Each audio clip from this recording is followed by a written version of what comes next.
அது முடியாது. தப்பு தப்பான காரியம் பண்ணும்போது ஹாஸ்பிட்டலுக்கு போயிடுறாங்க. அது எங்களுக்கு வருமானம் தானே. தமாஷா சொல்றதுங்க. எங்க அப்பா என்ன வர சொன்னார், அமெரிக்கா இருந்து என்ன வர சொன்னார், ப்ளீஸ் கம் பேக் அப்படின்னாரு. Game A visa for 2 years. America government game A visa for 5 years.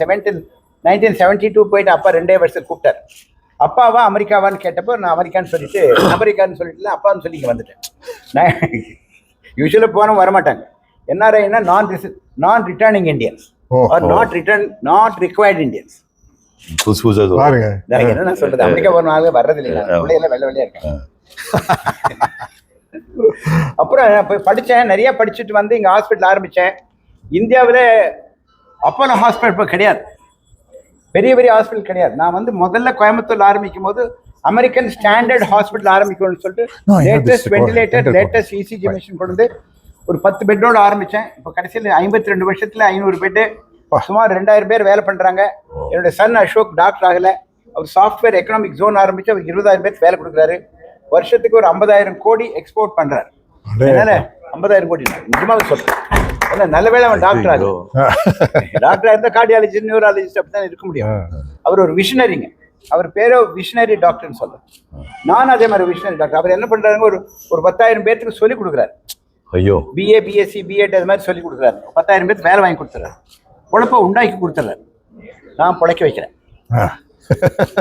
என்ன பசங்க நம்பர் இல்லையா? வாழ்க்கையில் நீங்கள் என்ன ஆகணுங்கிறது, நீங்கள் சிவகுமாரா இருக்கிறீங்க, அவர் நம்ம பெரிய ஆக்டராக இருக்காரு. நான் டாக்டர் ஆகணும்னு சொல்லிட்டு யாரோ ஒருத்தர் முடிவு பண்ணது. யாரோ ஒருத்தர் பேர் கடவுள்னு சொல்லலாம், இல்லைன்னு சொல்லலாம், நேச்சுரல்னு சொல்லலாம். Life is to help people. அதுதான் என்னுடைய முக்கியமான கொள்கை. இன்னும் மேம்படுறதுக்கு என்ன பண்ணலான்னு கேட்குறேன். உடல் உறுப்பு தானம் பண்ணுறதுக்கு முதல்ல நாம் உடம்பு நல்லா வச்சுக்கணும்.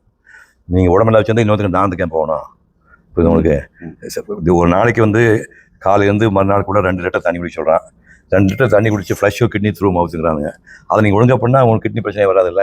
அப்புறம் இதுக்கு தானத்துக்கு வராங்க. நீங்கள் கண் இருக்குது, கண்ணில் வந்து கம்ப்யூட்டர் உட்காந்துட்டு இப்படியே பார்த்துருக்குறீங்க.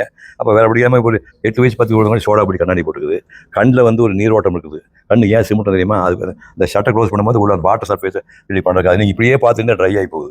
இதுக்கு அதுக்கு தான் வந்து விஸ்வேஸ்வரய்யா வந்து கண்ணம்பாடி டேம் கட்ட அவர் சொல்கிறாரு, கண்ணை வந்து நீ பாதுகாக்கணும்னா ஒரு சிம்பிள் விஷயம், கான்ஸ்டண்ட்டாக 8 மணி நேரம் 10 மணி நேரம் படிக்கிறேன்னா, அதாவது கண்ணை மூடி இடம் வலம் இப்படி வந்து 20 தடவை பண்ணுங்க. அப்புறம் அப் அண்ட் டவுன் பாருங்க, கண்ணை முடிக்கணும், அப் அண்ட் டவுன் 40 பண்ணிவிட்டு இப்படி ரோல், இப்படி 20 ரோலு, ஒரு ஆப்போசிட் ரோல் பண்ணிவிட்டு கோல்டு வாட்டரில் கிளம்பிட்டிங்கன்னா பழையபடி 10 மணி நேரம் படிக்கலாங்கிறாரு.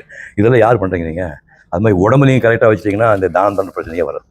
உடம்பு எல்லா உறுப்பையும் நீங்கள் கரெக்டாக வச்சுக்கணும். இப்போ நீ உடம்பு ஒரு ஆலயம்னு சொல்ல ஆலயம் தம்பி சொன்ன எக்ஸசைஸ். நான் வந்து முதல் வேலையை எக்ஸசைஸ் பண்ணிட்டு தான் ஒரு அரை மணி நேரம் 20 நிமிஷம் கழிச்சு தான் நான் காஃபி குடிப்பேன். காலையில் காஃபி குடிப்பேன். காஃபி குடிச்சிட்டு மறுபடியும் எக்ஸசைஸ். அப்புறம் சின்ன வயசுல தண்ணி அடிச்சிருக்காது எப்படா படிக்கிறது?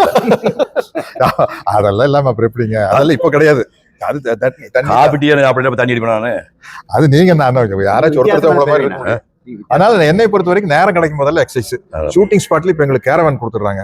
நான் வந்து கேரவான்குள்ளேயே நடப்பேன். காலையில 9 மணிலிருந்து 6 மணிக்குள்ள ஷூட்டிங், 6 மணி வரைக்கும் ஒரு ஷூட்டிங் ஷெட்யூல்னா காலையில 9லிருந்து 6 மணிக்குள்ள குறைஞ்சபட்சம் ஒரு 45 நிமிஷம் நடக்கும் கேரவான்குள்ளேயே. சும்மா பொடி நட. அதுக்காக நல்லா வேகமா நம்ம கவுண்டமணியான சொல்லுவார், நடக்கிறது எப்படி நடக்கணும்னா கடங்கார துரத்துற மாதிரியே நடக்கணும். அப்பதான் வேகமா நடக்கணும். முன்னாடி கடங்கார துரத்துற எப்படி இருக்கு?